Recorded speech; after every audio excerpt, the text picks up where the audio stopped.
Hello, it is nice to have you here. Let's discuss the rolling magma cast on Crit Build Guide.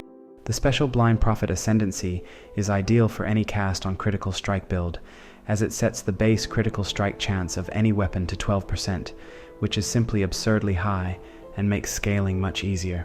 It applies to all weapon types and rarities, so you can have a lot of variety here. Another important property of this Ascendancy are the directionless and careless notables.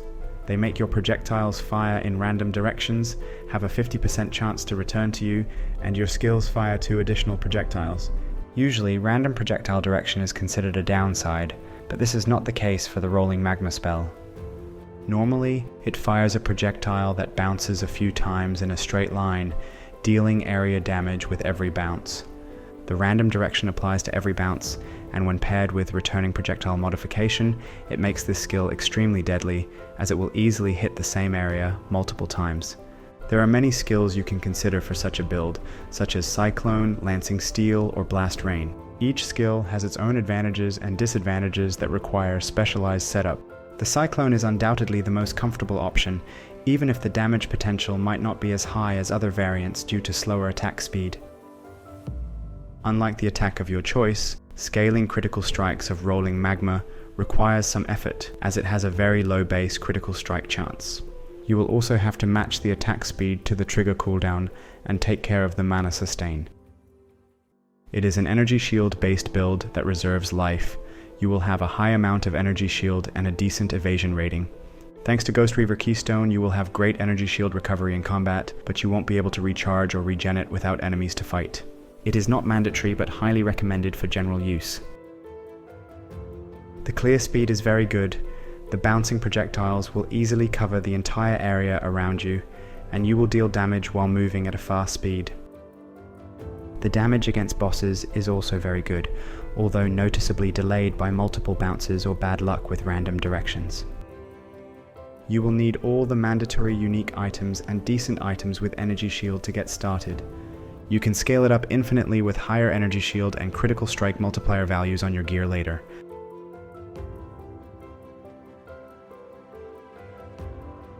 The unique belt, flask, and shield listed here are mandatory to comfortably pick the low life playstyle and never run out of flask charges. The other unique on this list are also very good for their slot, but not mandatory. With the Prism Guardian shield, you can efficiently reserve life with auras without the massive penalty of the Arrogance support. It also grants a decent bonus to elemental resistance. The Coruscating Elixir is a mandatory flask. It prevents chaos damage from bypassing the energy shield, so you can safely reserve it all with your auras. Use an enchant to trigger it at the end of the duration and activate it once when you enter a new map. The Tides of Time belt is mandatory to ensure 100% uptime on your vital flasks. You need a version that grants 3 utility flask charges. Other flask types do not matter.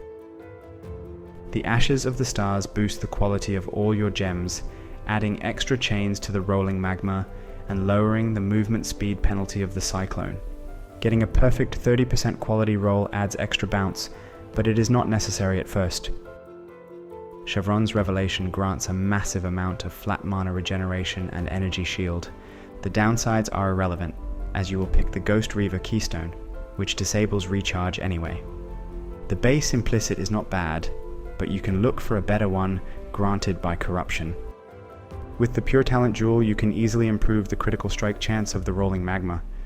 It is not a great choice, but it is rather cheap, so you should aim for an implicit that prevents corrupting blood. You will use a lot of auras, so this jewel can be extremely potent. Zealotry and Anger modifiers offer a lot of damage, while Grace and Clarity can be used defensively. The Energy from Within jewel grants over 20% increased maximum energy shield when socketed near the melding notable. However, it doesn't provide any damage, so you might prefer to use a regular jewel. There are a lot of powerful shadow notables you can borrow with this set of jewels, but most of them are very expensive. It is a luxury upgrade. You don't need it at first. The energy shield is highly dependent on the rare gear pieces you get. You will also need to cap your elemental and chaos resistance and get enough attributes for gem requirements. To scale your damage, you should focus on spell damage, additional gem levels, and critical strike chance and multiplier. You will also need to match your attack speed to the trigger rate of the cast on crit support. which is usually slightly higher than 7 attacks per second. Look for rare dagger with spell damage and gem level bonuses. We recommend getting roughly 1.7 attack speed. Adjusting your other attack speed bonuses to match different base speed can be problematic. You will also need to craft a special modifier to always hit with your attacks. On the rare helmet, primarily look for a high energy shield, resistance, and possibly an open prefix to improve your area of effect a bit. The Eldritch Influence can be used to improve your reservation efficiency or shift physical damage to be taken as elemental. Rare armor is the most important piece for the energy shield. Make sure you get a lot of it here. You can also use a hybrid energy shield and evasion piece to include spell suppression, but it is only more valuable if you fight dangerous bosses often or use a very expensive Trickster's Forbidden Jewel combo. On your gloves, look for attack speed, high energy shield, and resistance. The energy shield granted by this slot is not as impactful as body armor or helmet. You can consider using a hybrid variant that grants less energy shield but provides spell suppression as well. Look for high energy shield, movement speed, and resistance. The brittle ground is an easy way to add tons of critical strike chance for the rolling magma, as you will spin on top of your enemies anyway, but make sure that the cyclone is capped without it. On your rare ring, you will want strength and mana regeneration bonuses, as well as a crafted modifier to lower the mana costs of your skills. It should also provide some resistance. It is possible to get a bit of fire damage or critical strike multiplier here with essences.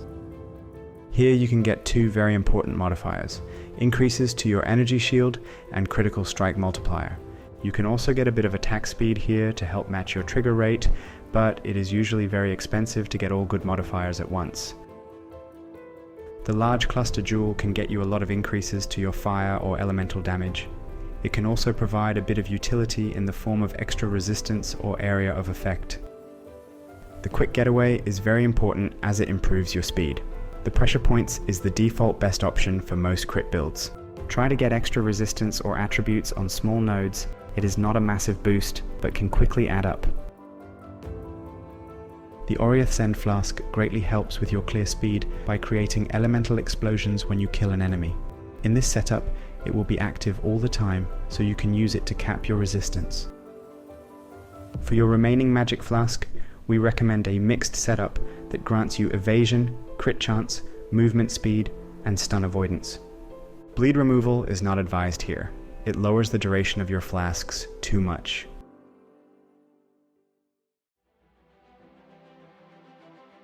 Rolling Magma fires a fiery orb that chains from the ground a few times, dealing area damage with each bounce. Cyclone is a channeling attack that continuously hits nearby enemies while moving forward. The awakened versions of those support gems add valuable bonuses, especially the cast on crit, as it adds extra cooldown recovery. Use the Wild Brambleback Beast recipe to level them up for a much cheaper price. Zealotry is an offensive aura that improves your spell damage and critical strike chance with spells.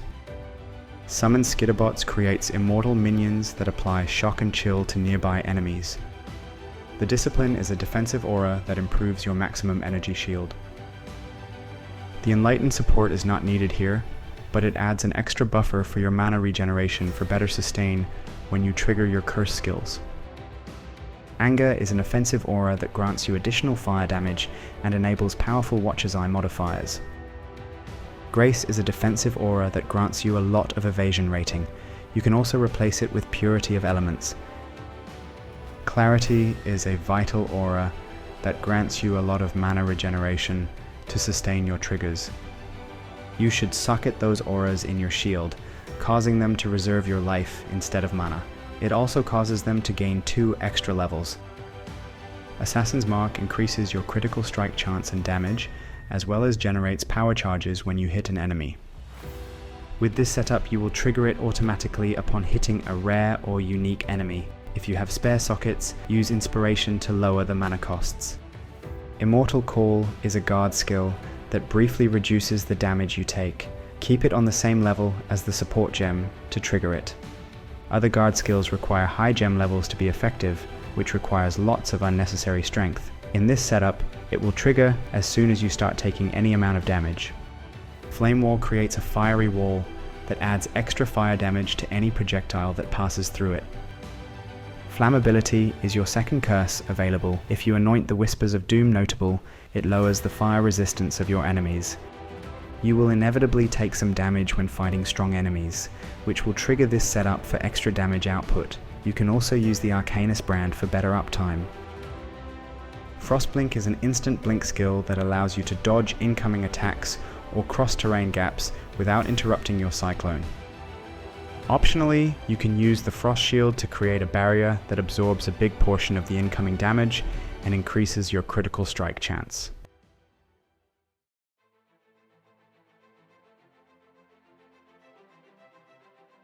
We recommend helping the Illyra Bandit for the bonus elemental resistance. It will make your gearing process much cheaper. You will need to get total stun immunity for a comfortable experience anyway, but we still recommend the Soul of the Brine King for the immunity against freeze and lower chill effect. The Soul of Ralakesh will make the bleeding effects on you much easier to manage without the flask with bleed removal. With the Blind Prophet Ascendancy, you could start using the cast on crit setup right after the first Ascendancy trial, but it will be hard to sustain the mana costs and get satisfying damage without proper items. The Energy Shield setup is also not possible during the campaign. You should use a regular life setup first. We recommend temporarily choosing the Servant of Arakali Ascendancy for the free Envy Aura, which will carry you through the early game effortlessly with any setup. It is especially potent with Cobra Lash and Blade Trap while wearing claws. For more leveling tips and adjusted passive tree progression, visit our written build guide on the website. The final passive tree pickups many important notables that grant you necessary utility, so the regular increases to your damage and critical strike multiplier are best sourced from rare jewels. The Flask notables are mandatory to sustain the coruscating elixir. The Mark cluster is very good by itself, but it also generates your frenzy charges. The Ghost Reaver Keystone doubles your leech capabilities, although it is not that necessary with instant leech and a very high frequency of hits. If lack of recovery outside of the combat is too problematic, you should simply remove that keystone. This build can technically be replicated without the Blind Prophet Ascendancy, but it would require expensive items, starting with the Nimi's Ring, so it is the best time to give it a try. Thanks for watching, and have a great day.